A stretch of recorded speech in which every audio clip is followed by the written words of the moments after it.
Negative charge भी हर एक carbon पर आएगा। तो ये इसकी रेजोनेंस हाइब्रिड बन जाएगी। इसे आप इन्वॉल्व नहीं करेंगे।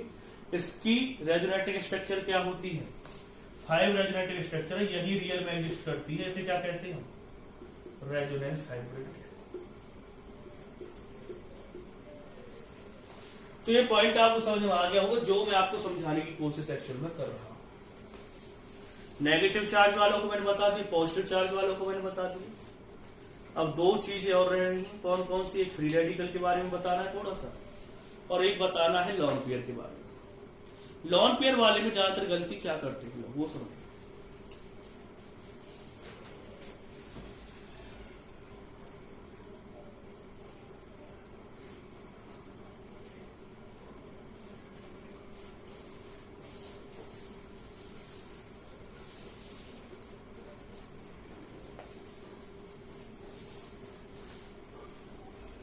अगर आपको कोई इस तरह का कंपाउंड दे रखा है,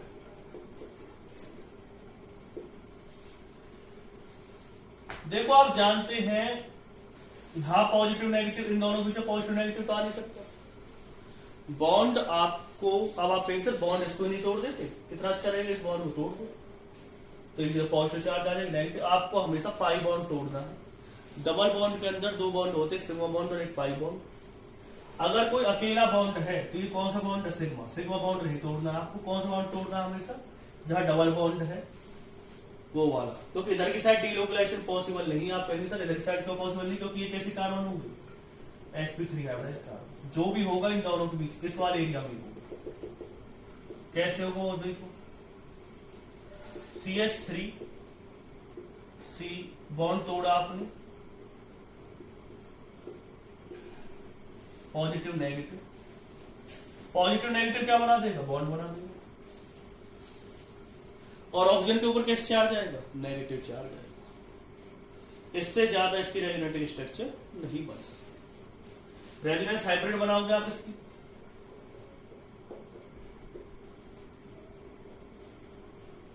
partially negative charge, partial negative charge, दोनों के बीच क्या आएगा? Double bond. तो मैं कोशिश कर रहा हूं कि आपका कोई भी तरीका या कोई भी क्वेश्चन की टाइप ना रह जाए जिससे कि आपको बाद में दिक्कतें। अगर हम इसमें नेक्स्ट चलते हैं,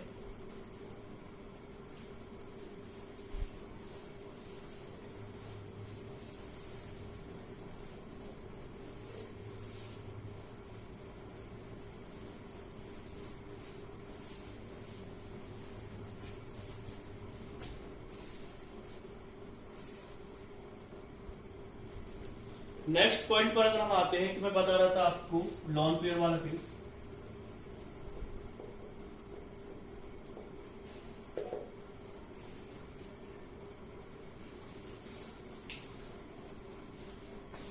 इस केस को थोड़ा ज्यादा समझने की क्यों जरूरत है?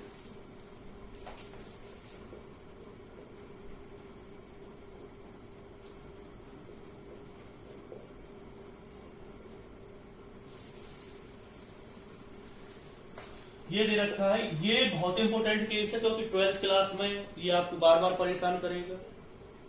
11th क्लास में तो कर ही रहा। इसे समझने की कोशिश आप करिएगा।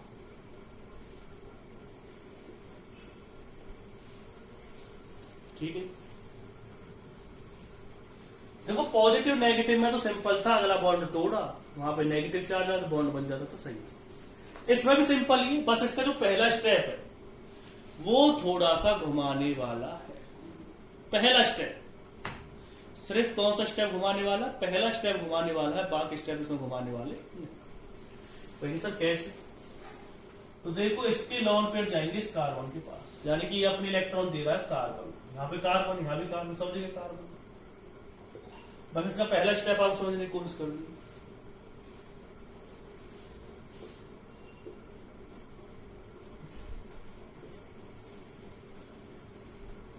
जब ये इलेक्ट्रॉन कार्बन के पास जाएंगे, एक चीज आप समझ लीजिए,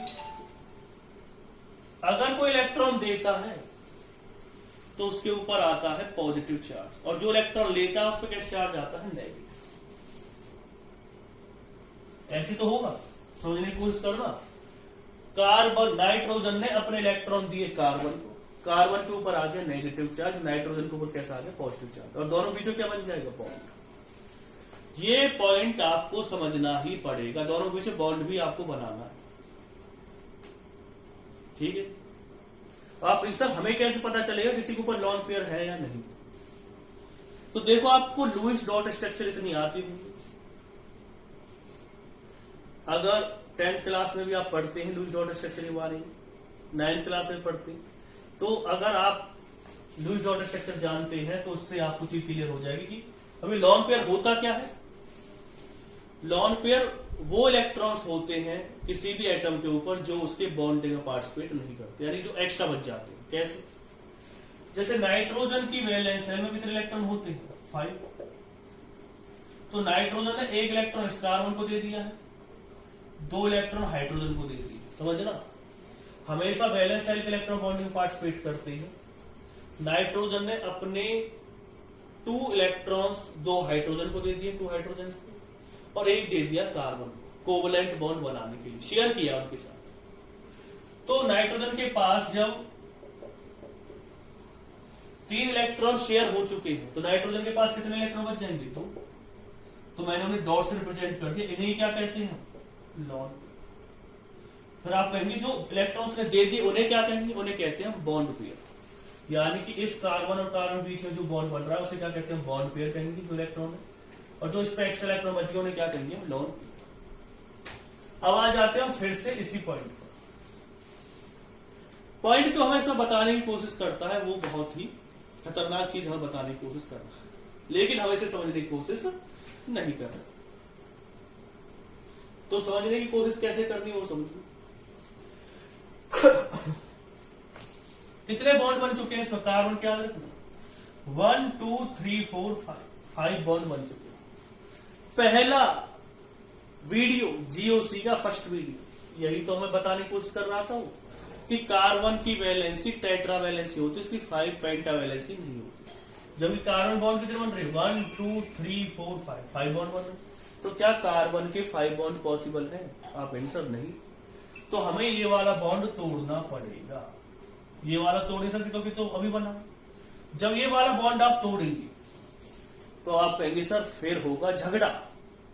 तो मैं कहूंगा झगड़ा मैं होने नहीं दूंगा। देखो कैसे नहीं होने दूंगा। यहां पर नेगेटिव चार्ज था,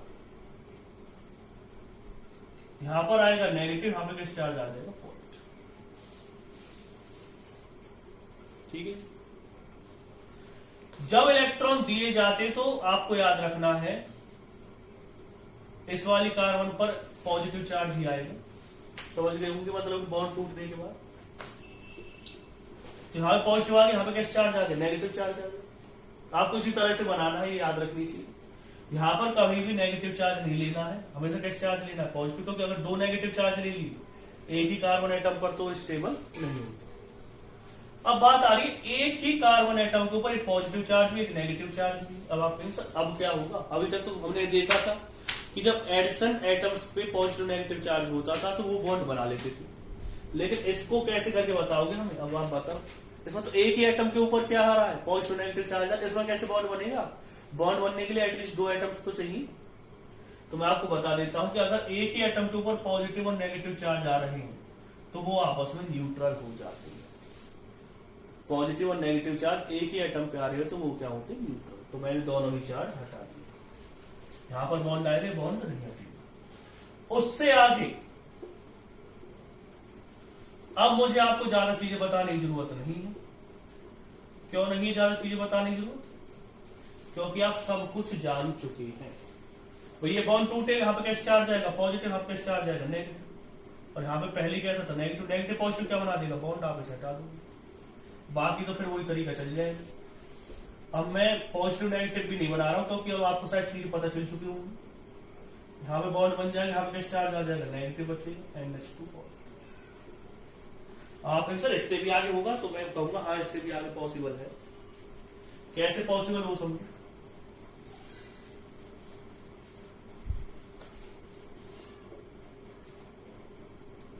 जब आप बॉन्ड तोड़ेंगे यहां पे कैसे चार्ज आएगा? यहां पे चार्ज आ जाएगा पॉजिटिव चार्ज। यहां पे कैसे चार्ज आएगा? पॉजिटिव चार्ज आएगा। तो पॉजिटिव नेगेटिव तो क्या बना देगा, बॉन्ड बना देगा। अब आप पेंसर जब यहां से बॉन्ड तोड़ेंगे आप, तो यहां पे क्या चार्ज आएगा, पॉजिटिव, यहां पे क्या चार्ज आएगा, नेगेटिव। एक ही आइटम पर नेगेटिव और पॉजिटिव चार्ज आ जाएंगे तो वो तो क्या हो जाएंगे, न्यूट्रल हो जाएंगे। और ये पॉजिटिव नेगेटिव क्या बना देगा, बॉन्ड, यहां पर क्या आ जाएगा, NH।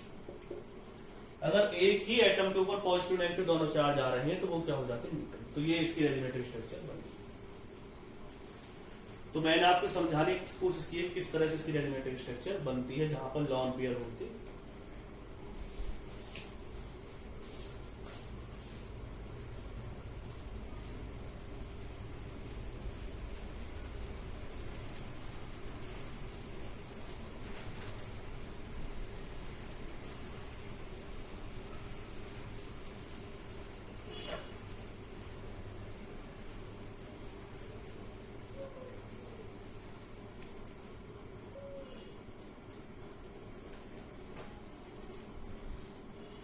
तो एटलीस्ट आपको ये पता चल चुका होगा कि पॉजिटिव नेगेटिव में क्या करना होगा।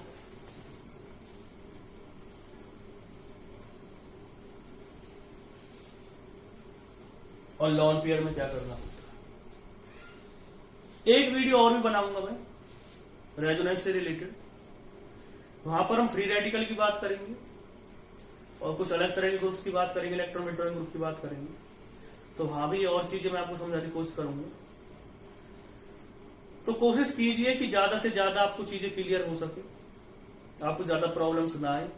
ज्यादा प्रैक्टिस करेंगे रेजोनेंस को उतना ही अच्छा होगा, क्योंकि रेजोनेंस, हाइपर कंजुगेशन और इंडक्टिव इफेक्ट ये तीनों केमिस्ट्री की नींव है। आपकी नींव मजबूत तब तक नहीं होगी जब तक आपको ये तीनों चीजें नहीं आती। हाँ, ये अलग बात है कि अगर आप रटना चाहते हैं तो रटने के आगे तो फिर ये चीजें फिर फेल ही है, फिर आप रट ही सकते हैं। लेकिन ये बहुत सी चीजें आपको क्लियर कर देंगी, बहुत सी चीजें 11th में क्लियर हो जाएंगी, 12th में क्लियर हो जाएंगी।